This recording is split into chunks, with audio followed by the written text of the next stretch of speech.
आज हम पढ़ेंगे कैलकेरिया कार्बोनिका के physical symptoms.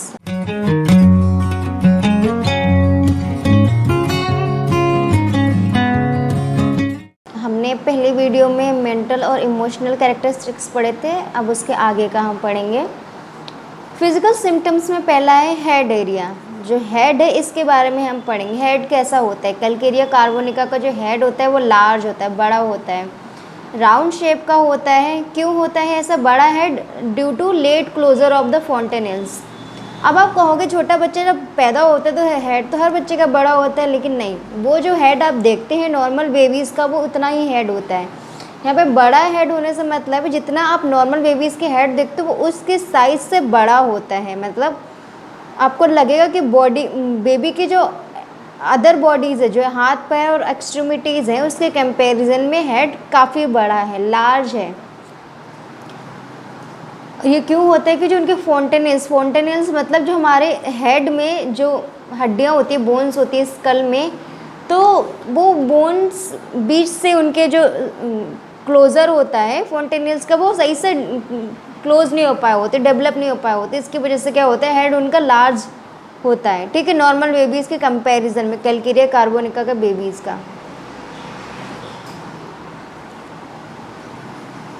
Eruption such as cradle cap are common. अब क्या होता है इन बेबीज़ के ये जो बेबीज़ होते हैं इनके यहाँ पे क्रेडल कैप इरप्शंस मतलब एक ऑयली से स्केली से इरप्शंस होते हैं यहाँ पे इस आगे एरिया में इन्फेंट के, जो एक सिवोरिक डर्मेटाइटिस से इसको बोलते हैं। ठीक है, जिसमें ये बेसिकली ऐसा नहीं होता कि ये इरप्शंस परमानेंट होते हैं, टेम्परेरी होते हैं, ट्रीटमेंट से ठीक हो जाते हैं। ये जो ऑयल सिक्रेशंस की वजह से जो ऑयली ग्लैंड सेबेशियस ग्लैंड होती हैं हेयर्स में, उन सब की वजह से ये हो जाते हैं। अभी कहाँ पे होते हैं? ऑन द ऑसिपुट, पीछे के एरिया में, बैक ऑफ द हेड, यहाँ पे होते हैं। ऑफन लोकेटेड और वर्स देयर, या तो ये हेड के पीछे के एरिया में होते हैं या तो हो सकता कहीं और भी हो आगे हेड में, लेकिन सबसे ज़्यादा पीछे हैं वो वर्ड्स होते हैं, मतलब कंडीशन पीछे बहुत ज़्यादा मात्रा में होते हैं यहाँ पर। Where perspiration is greatest.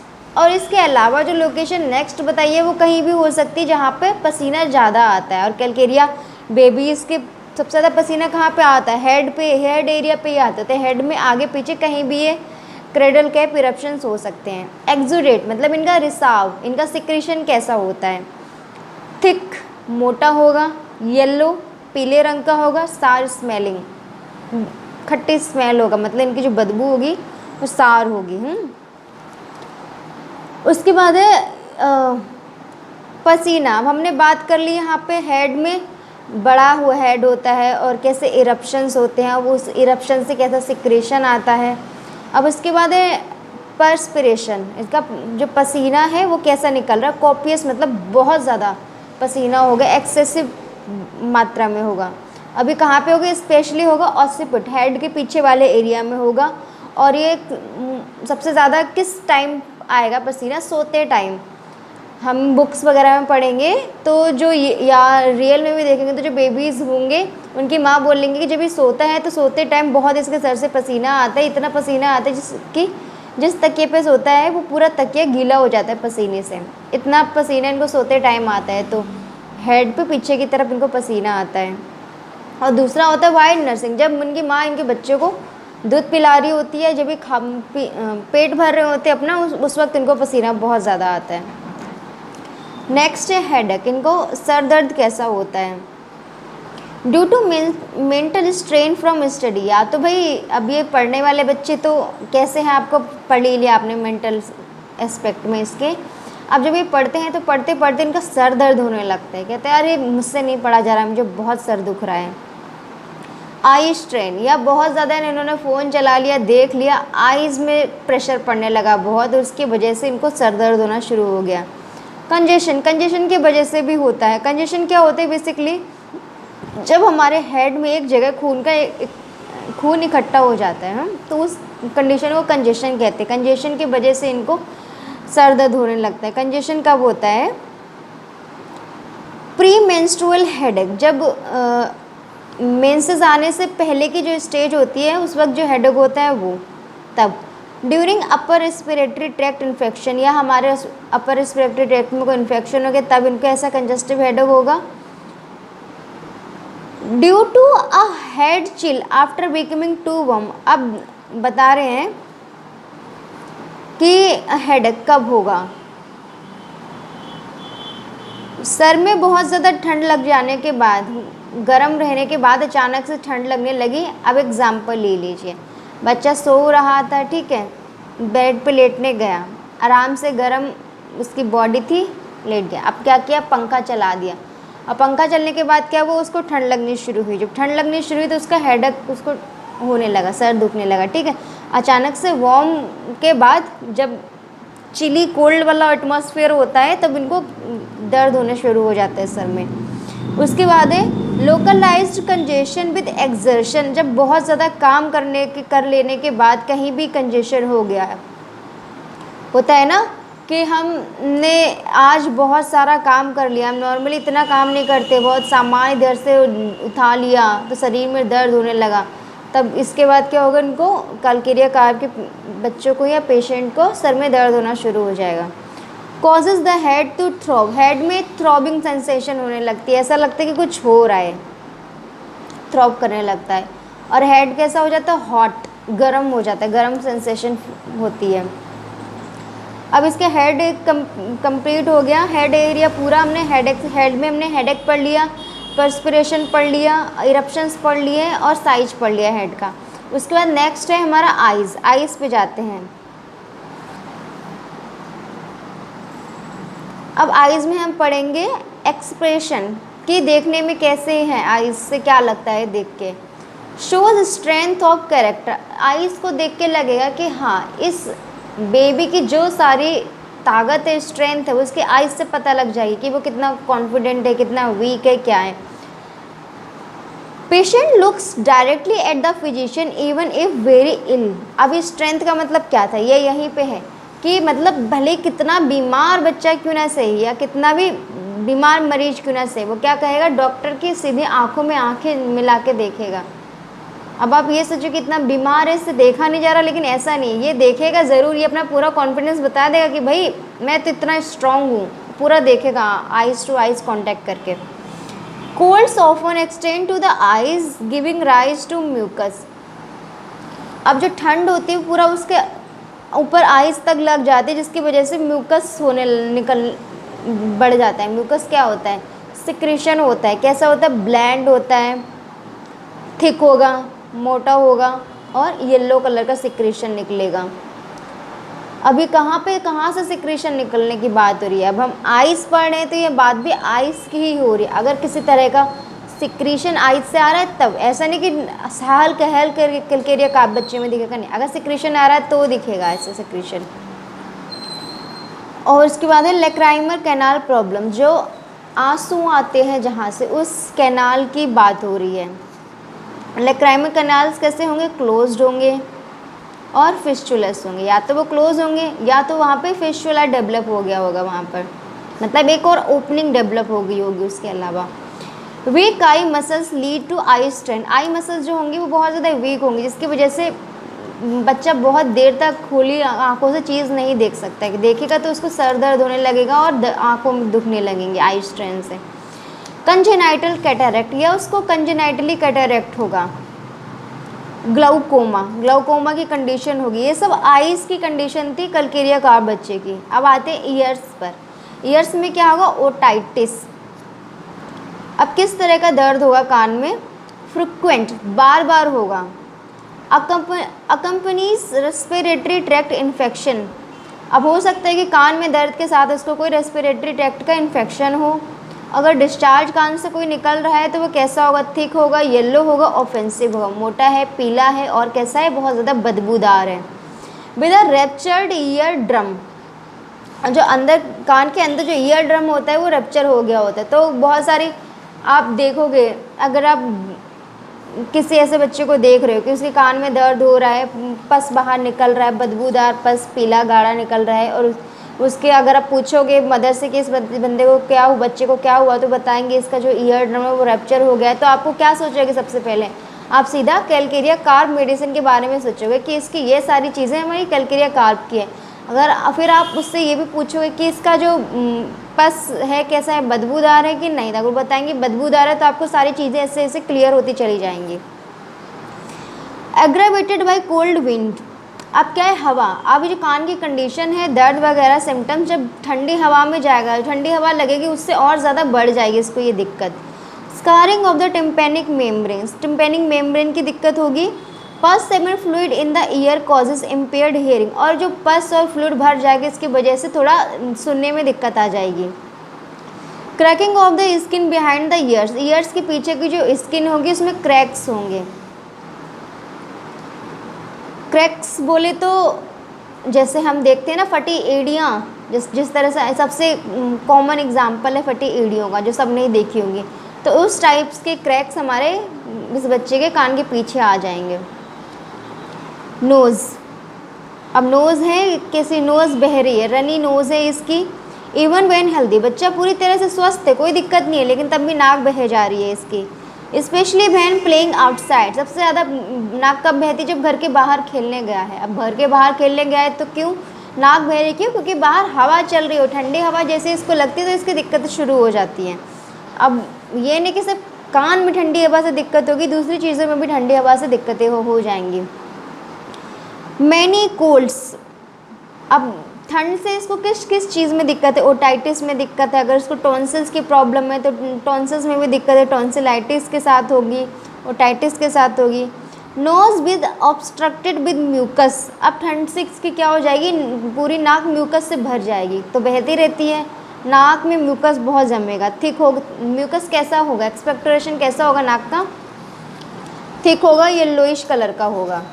ये सारे इसके जो डिस्चार्ज है मैक्सिमम वो सारे थिक और येलोइश कलर के हैं, और सारी जो ओडोर है, बदबू है, सारी ऑफेंसिव है, बदबूदार स्मेल आ रही है।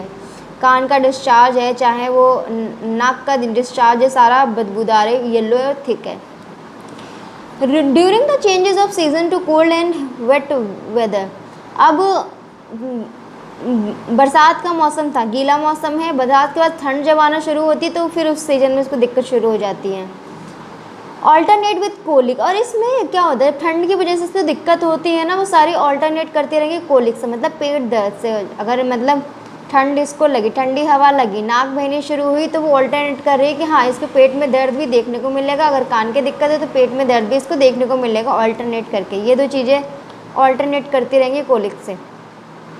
फ्रिक्वेंट नोज ब्लीड्स, और इसको बार बार देखा जाएगा, इन बच्चों में नाक से खून आना शुरू हो जाएगा, नोज ब्लीड्स बार बार रहेंगी। अब नेक्स्ट हमारा फेस पे हम जाते हैं तो हम पढ़ेंगे सबसे पहले जो कैरेक्टरिस्टिक्स कैसे दिखने में लगेगा। हेड का तो हमने पढ़ लिया कि बेबी हमारे सामने आया, दिखा कि हाँ थोड़ा सा बड़ा साइज में हेड है, तो कैलकेरिया कार्प हमने पहले देखा, ठीक है। अब इसके अलावा फेस पे क्या क्या चीज़ें देख के हम पहले से पहचान जाएंगे इसको, तो वो है फेस की जो शेप होगी वो राउंड शेप का बच्चा होगा। Fat rolls on the neck and jaws, छोटे बेबीज़ देखें जो कि गोल गोल स्किन रोल्स बने रहते, तो उनके नेक पे ऐसे गोल गोल रोल्स दिख जाएंगे, हाँ बहुत चबी चबी सा बच्चा है, और जॉ पे यहाँ से यहाँ तक पूरे उनके फैट के रोल्स दिखेंगे। और स्टॉर्क बाइट्स, स्टॉर्क बाइट्स क्या होती है, इसका दूसरा नाम है, इसको बोलते हैं साल्मन पैच भी बोलते हैं। ये क्या होती है, बेसिकली एक तरह का बर्थ मार्क ही होता है, जब बच्चा पैदा होता है तो उसके यहाँ पे फोरहेड पे भी हो सकता है या नेक के पीछे भी हो सकता है, इस एक पैच होता है रेडिश टाइप का, रेडिश पिंकिश टाइप का पैच होता है, बर्थ मार्क होता है, जो टाइम के साथ धीरे धीरे करके चला जाता है। एनीवेयर ऑन द फेस, ये पैच जो है ये कहीं भी हो सकता है, specially on the eyelids and forehead, eyelids पे होगा आईज, और या तो फोरहेड पे होगा। Cradle cap spread to the face, अब फेस देखने पे और लगेगा कि जो हमने क्रेडल कैप इरप्शंस पढ़े थे वो हमारे पूरे आगे हेड से आकर, सर से आकर फेस तक फैल गए हैं। क्रेडल कैप देखने का, अब आपको फेस पे क्या क्या देखना है, सबसे पहला फेस राउंड होगा, ठीक है। दूसरा होगा कि जो फैट के रोल्स है बच्चों के वो होंगे, और तीसरा है स्ट्रोक वक्त बर्थ मार्क होगा। उसके बाद जो क्रेडल कैप इरप्शंस है वो हेड से लेके फेस तक आगे होंगे। और जो अपर लिप है इन्फेंट का, जो अपर लिप है वो स्वेलन होगा, सूजा हुआ होगा, मोटा होगा। नीचे लिप की, लोअर लिप की कंपैरिजन में अपर लिप सूजा हुआ मोटा होगा। नेक्स्ट है failure to thrive in babies causes many facial wrinkles. Failure to thrive क्या है, मतलब उसकी एज में, मतलब बेबी 6 महीने का है तो 6 महीने के बेबीज़ में जितनी ग्रोथ होती है, जितना उनका आकार बड़ा हुआ होता है या जितना उनका वेट होता है नॉर्मल, उसके कंपैरिजन में उस बेबी का जो ग्रोथ है वो कम है। इसको बोलते हैं फेलियर टू थ्राइव। इसकी वजह से क्या होगा, उसके फेस पे बहुत ज़्यादा रिंकल्स देखने को मिलेंगे बेबी के फेस पे। Infant and toddlers scratch the face. अब फेस पे स्क्रैचेस देखने को मिलेंगी क्योंकि ये अपने आप को ही खुजली करके मार ले रहे हैं स्क्रैचेस।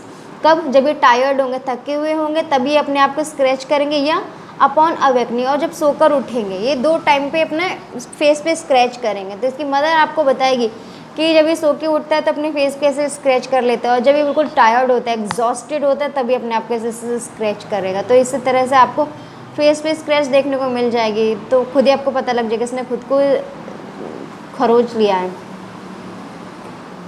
माउथ फ्रिक्वेंट सोर्स, पूरा घाव होगा मुंह के अंदर, बेचारे के सोर्स हो रखे होंगे। कैंकर सोर्स हो सकते हैं, एप्थुअस अल्सर्स होते हैं, अल्सर्स हो सकते हैं, कुछ भी हो सकता है, किसी भी टाइप के सोर्स हो सकते हैं मुंह के अंदर।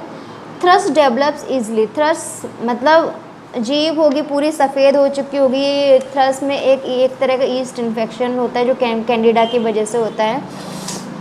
माउथ में पूरा ये समझ लो कि इन्फेक्शन हो जाता है माउथ पे, पूरे जीभ जो पूरी है वाइट लेयर चढ़ जाएगी पूरी जीभ के ऊपर, मतलब जो ओरिजिनल जीभ का कलर है वो कुछ नहीं दिखेगा, पूरा एक अलग से थिक लेयर जम जाएगी जीभ के ऊपर। डिफ़िकल्ट डेंटिशन, जो डेंटिशन पीरियड होता है, इनका दांत निकलने का टाइम होता है, जिस टाइम निकलते हैं वो डिफ़िकल्ट होगा और डिलेड होगा, डिलेड देर से निकलेंगे। अकम्पनीड बाय रेस्पिरेटरी इन्फेक्शंस, इसके साथ रेस्पिरेटरी इन्फेक्शंस भी देखने को मिलेगा। मोस्टली कैलकेरिया काफ के जो सिम्टम्स हैं बच्चे में, रेस्पिरेटरी सिम्टम्स देखने को मिलेंगे। कुछ भी रेस्पिरेटरी ट्रैक्ट से रिलेटेड है, कोल्ड है, कफ है, तो उसके साथ दूसरी चीज़ें मिलेंगी associated. Throat and neck, frequent sore throat, throat सोर रहेगा बार बार, और जो सर्वाइकल ग्लैंड्स होंगे वो इनलार्ज्ड होंगी, बहुत सारी होंगी, हार्ड होंगी। अगर बहुत ज़्यादा इनलार्ज है तो वो छू के देखेंगे तो वो हार्ड टाइप की होंगी। इनलार्ज टॉन्सिल्स भी इनलार्ज्ड होंगे। Frequent illnesses due to exposure to cold when overheated. अब क्या होता है, कभी कभी बहुत ज़्यादा ओवर हीट हो जाता है, उसकी वजह से क्या करते हैं, पंखा चला देते हैं या बाहर कोल्ड में ले जाते हैं इसको, जिसकी वजह से क्या होता है वो बीमार हो जाता है बच्चा।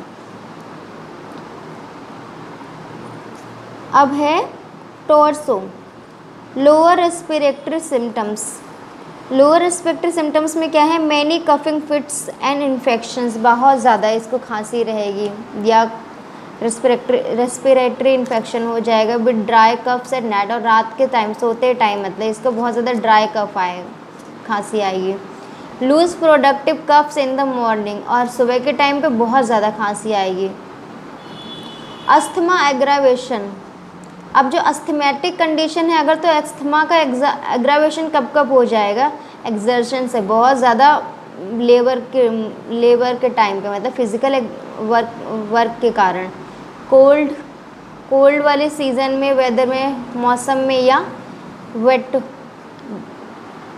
गीले मौसम में। फ्रॉम क्लाइंबिंग स्टेयर, सीढ़ियाँ चढ़ते टाइम, इन कंडीशंस में इसको अस्थमेटिक अटैक होने के चांसेस हैं। एलिमेंट्री सिस्टम, अब पेट की तरफ बढ़ते हैं धीरे धीरे, तो हमारा जो डाइजेस्टिव ट्रैक्ट है वहाँ पर जाते हैं। तो सबसे पहले क्या है, food cravings and aversions. Cravings में आएगा इसको हर तरह के कार्बोहाइड्रेट की क्रेविंग रहेगी, ब्रेड खाएगा, पास्ता खाएगा, पोटैटोज़ खाएगा, स्वीट्स खाएगा, एग खाएगा, स्पेशली सॉफ्ट बॉइल्ड एग्स में इसको क्या पसंद होगा, सॉफ्ट बॉइल्ड एग्स पसंद होंगे। आइसक्रीम पसंद होगा खाना, सॉल्ट खाएगा ऊपर से डाल के, फ़िश खाएगा, में डेवलप पीका क्रेविंग ऑफ ऑड सब्सटेंसेस। अब ये तो कार्बोहाइड्रेट की इसकी क्रेविंग्स थी, इसके अलावा पीका भी इसको सिम्टम देखने को मिलेगा। पीका में क्या होता है, बच्चा वो चीज़ें खाने लगता है जो खानी नहीं चाहिए। जैसे आपने देखा कि बच्चे चौक खाते हैं, मिट्टी खाते हैं, तो ये सब पीका के अंदर आते हैं। अब बच्चा क्या खाएगा, सैंड खा रहा है, कभी कभी ग्लू भी खाने लगता है, चौक खा रहा है। अब क्रेविंग्स पढ़ ली और पीका के सिम्टम्स पढ़ ली, इसके बाद हम आते हैं अवर्जन्स में, मतलब कौन सी चीज़ें बच्चे को खाने से दिक्कतें हो जाएंगी उसको। स्लाइमी फूड, स्लाइमी फूड मतलब कुछ सी कोई भी ऐसा खाने से स्लाइम निकल रही है। Mixed food such as cereals, many dislike milk, और बहुत सारे बच्चे हैं जिनको दूध नहीं पसंद होगा। Even if other dairy foods are crave, दूसरी डेयरी चीज़ें खाएंगे लेकिन दूध के नाम पे दूध नहीं पियेंगे, और अगर दूध इनको पिला दिया गया तो वो उसको रिगर्गिटेट करके बाहर निकाल देंगे, मतलब मुंह से उगल देंगे बाहर। Stomach problems after nursing in infants, दूध पिलाने के बाद इन्फेंट्स में क्या क्या दिक्कतें आ जाएंगी। हिकअप्स ईजली, हिचकियाँ आनी शुरू हो जाएंगी, और जो बच्चे निकाल नहीं देते दही जैसा बाहर, तो वो कर्ड बाहर निकाल देंगे, vomits are curds. Abdomen poor musculature large and distended, abdomen कैसा होगा, देखने में बड़ा होगा और डिस्टेंडेड फूला हुआ बाहर की तरफ होगा। अम्बिलिकल हर्निया, अम्बिलिकल हर्निया भी देखने को मिलेगी इनमें। रेक्टम कैसा होगा, कॉन्स्टिपेटेड, दैट मे और may not be. Constipation Calcarea के पेशेंट्स में बहुत कॉमन है, कुछ कुछ में तो ऐसा कॉन्स्टिपेशन होता है कि वो कई दिन तक रहता है, और कुछ में ऐसा होता है कि उनको फ्रेश होने जाने की डिज़ायर ही नहीं होती है। तो ये कॉन्स्टिपेशन कैलकेरिया के साथ होता है। ऐसा नहीं कि हर बेबी में होगा ही होगा, बट हाँ रहता है मोस्टली में। पेनफुल होगा, पेट में दर्द होगा उनके। वेरी लार्ज बल्कि स्टूल, जब स्टूल निकलेंगे तो साइज में बड़े होंगे, बल्कि स्टूल्स होंगे। डायरिया अकम्पनीज मैनी कंडीशन, जब अगर इनको जब डायरिया होगी तो डायरिया के साथ इनको क्या हो जाएगा, माल एब्जॉर्प्शन सिंड्रोम्स, सीलियक डिसीज़ हो जाएगी, मिल्क एलर्जीज देखने को मिलेंगी, एक्यूट रेस्पिरेटरी ट्रैक्ट इन्फेक्शन और डेंटिशन। तो डायरिया के टाइम पे ये सब चीज़ें कॉमन हैं, साथ में देखने को मिलेंगी इनको। अब बात करते हैं यूरोजेनाइटल सिस्टम में, ये हम आज लास्ट टॉपिक पढ़ेंगे यूरोजेनाइटल सिस्टम, उसके बाद नेक्स्ट कैलकेरिया कार्व हम नेक्स्ट वीडियो में पढ़ेंगे। अब इसके यूरोजेनाइटल सिस्टम की बात करते हैं। Diaper rashes in infants, diaper पहनाती हैं मम्मियाँ तो उनके रैशेज देखने को मिलेंगे नीचे लेग एरिया में डायपर के। Due to yeast overgrowth, अब किस वजह से हो सकते हैं, पसीना आ रहा है, बहुत ज़्यादा गीला मॉइस्चर रह रहा है, तो इस वजह से ईस्ट इन्फेक्शन डेवलप हो गया वहाँ पे, ईस्ट ओवर ग्रोथ की वजह से वहाँ पर रैशेज हो गए हैं। फ्रॉम एसिडिक यूरिन, या बच्चा खुद की उसकी यूरिन बहुत ज़्यादा एसिडिक रहती है, तो इस वजह से बच्चा अपने आप को जब यूरिन से गीला कर लेता है तो वहाँ पे ईस्ट इन्फेक्शन हो जाता है, और इसकी वजह से रैशेज पड़ने लगते हैं। बॉयज़, अब बॉयज़ सबसे पहले लड़कों के बारे में पढ़ते हैं, बेबी बॉयज़ के बारे में। टेंड टू डेवलप हाइड्रोसील, हो सकता है कि उनमें हाइड्रोसेल की कंडीशन डेवलप हो जाए।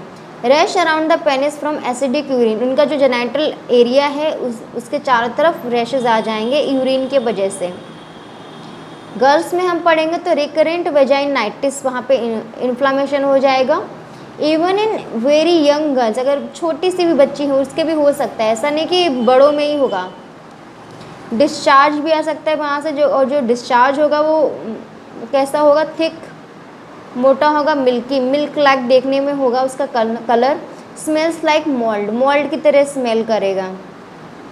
प्री मेंस्ट्रुअल सिंड्रोम, और इसके अलावा गर्ल्स में प्री मेंस्ट्रुअल सिंड्रोम में क्या होगा, फ्लूइड रिटेंशन, मतलब जब बॉडी में हमारा फ्लूइड किसी भी तरह का वाटर एक्यूमुलेट हो जाता है।